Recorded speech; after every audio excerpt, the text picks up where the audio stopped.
What's going on, guys? I'm Eli. I'm coming back at you with another video, and in today's video I want to do a Q&A with you guys. So on my Instagram, by the way, go follow me there. I did a Q&A on my story, and I got a few questions that are actually pretty interesting that I want to pick out and talk about in this video. So yeah, without further ado, let's just get into that.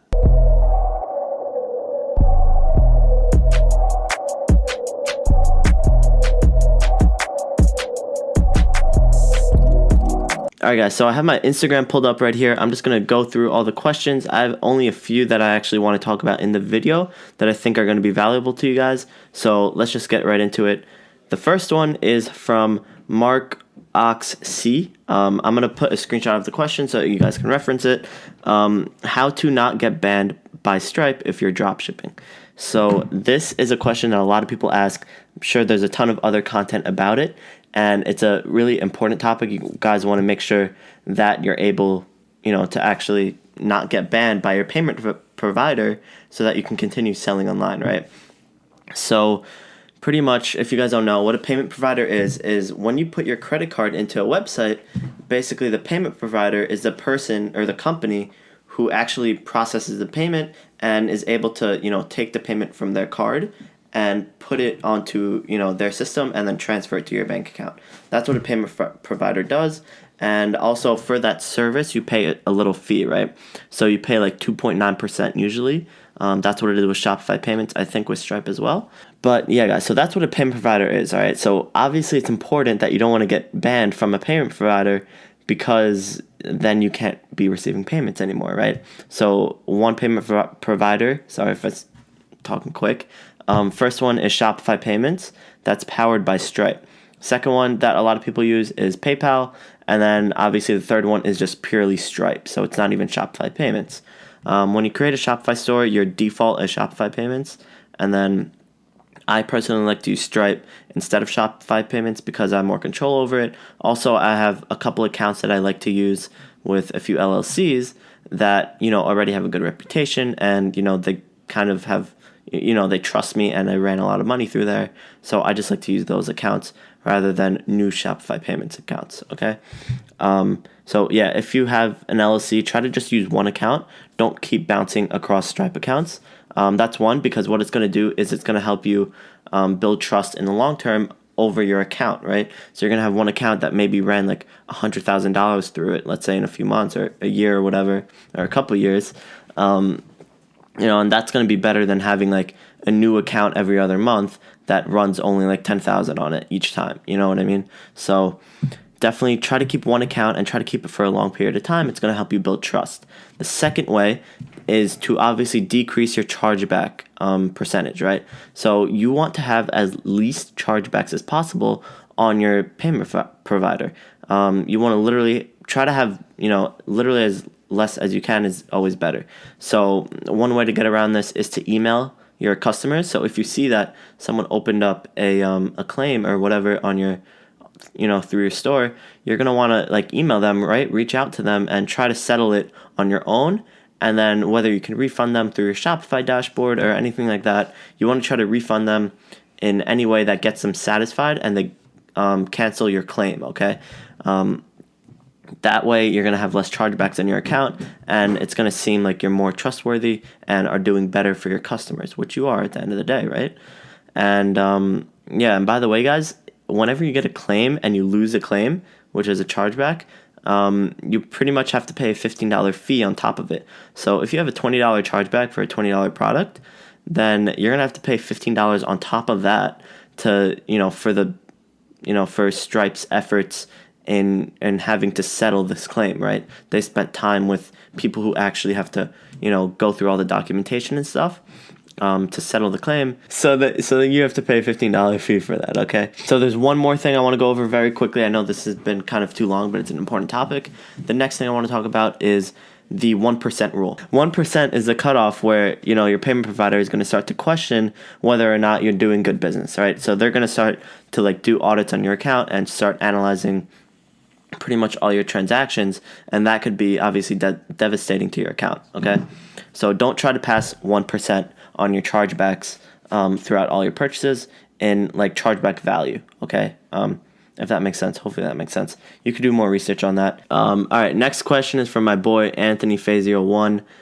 He asked, where do you see yourself in 1 year, 5 years, 10 years, etc.? Let me, I guess, go through a breakdown of what my long-term plan is, as well as, semi-short-term, which is 1 year. In 1 year from now, I definitely expect myself to get a lot better with e-commerce. Maybe, especially Facebook ads. I would say that's honestly one of my weaknesses, and that's what I've actually been focusing on in the past month. Because what I know is I know how to do Facebook ads for lead gen and brands, right? That's what I come from. I come from lead gen and brands. So I have a marketing agency, and I had 2 white labels that were pretty successful in the past, and that's how I know how to run ads, right? But when it comes to drop shipping, there's a little bit different of tactics and all metrics you have to look at. So I got the hang of it very, very quickly. I had a lot of success on my own, but obviously I want to be able to get to the point where I can run ads like it's super easy. Okay, so that's one thing I want to do in 1 year from now. I want to be able to run ads very, very well, and obviously I think I'm still going to be doing e-commerce, especially drop shipping. 5 years from now, I want to see myself having a lot of investments in real estate, and possibly even doing e-commerce at that point, or maybe having a brand. But I want to do a lot with real estate, and in 10 years from now, I want to be pretty much fully in real estate. And yeah, that's pretty much my goal. I want to be 100% into real estate, having properties literally just write me checks every single first of the month, and make a living that way. So one of my friends put in 2 questions. His name is Karim. Oh shit, dude, I can't say your name, bro. But we went to high school together. His name's Hafid. Anyways, one question was, what inspires you to work so hard? And another one was also carrots. Carrots are good for your eyes. Anyways, what inspires me to work so hard? Honestly, I think it's because I'm very grateful in, the situation that I came up with. Obviously, I'm not going to come into this saying oh, I have an insane story and all that. But honestly, I'm just very grateful for everything that I have. I'm very motivated, self-motivated. I have that self-motivation since I was a kid. I've been pretty much always hustling on my own since literally, I can't even remember, I think in 4th grade I was selling Kooky pens, and I was one of the fucking biggest sellers of Kooky pens in my elementary school. And bro, I was so happy at that point, and I just started I think that was the first thing that I started selling seriously. And then what else? Oh, so also in 7th grade I sold I made these clothespins into toothpick guns. So I sold those. I would sell 4 a week at $30 each. I was making guap for a 5th grader. And then I just kept on going. That's the start of it. And when I was 13, 7th grade, I started eBay drop shipping. So literally on eBay I was doing drop shipping. And that was when things were super easy. I think I talked about this in my About Me video, which is the first video on my channel. And I ended up making $500 a week in profit. At 13, and to me that was kind of crazy, because people don't really make that, even at my age right now, which is 19 or 18 or anything like that, or 20. So yeah, I was doing pretty much this for a long time, and I feel it's just it's not how do you get motivated to do something that you like? How do you get motivated to do that? It's just it's your passion, you have fun with it, and you love the process. It's not really about the money, but it's about it's just about the process, and that's what gets me to kind of do it. And obviously I'm grateful for being able to do it as well. People would literally do so much to be in a situation that I'm in, and I don't want to not take advantage of it. So I'm always just I'm literally always working. I've been in this office already for 4 hours, and I got 6 hours of sleep last night and 6 hours of sleep the whole week. So yeah, that's pretty much that. And yeah, guys, so that's that. I hope you guys enjoyed that Q&A. I'm probably going to be doing it again pretty soon. I actually really enjoyed it, but I have a lot more questions that I'm going to be posting on my Instagram story. So one more time, if you don't follow me, go follow me on Instagram. Leave a like if you enjoyed the video, and subscribe if you're new. I'll see you in the next one, and go make some money. Peace. Yo, what's up, guys? It's the editor here. Yeah, this is kind of weird. I'm usually behind the screen editing all of Eli's videos, but he never shouts me out, and I never put anything. I hate this channel.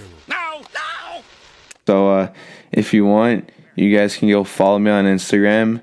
I'll put it right here. This one right here is my personal, and then this one over here is gonna be my photography page. So go follow me on that, and yeah. They say,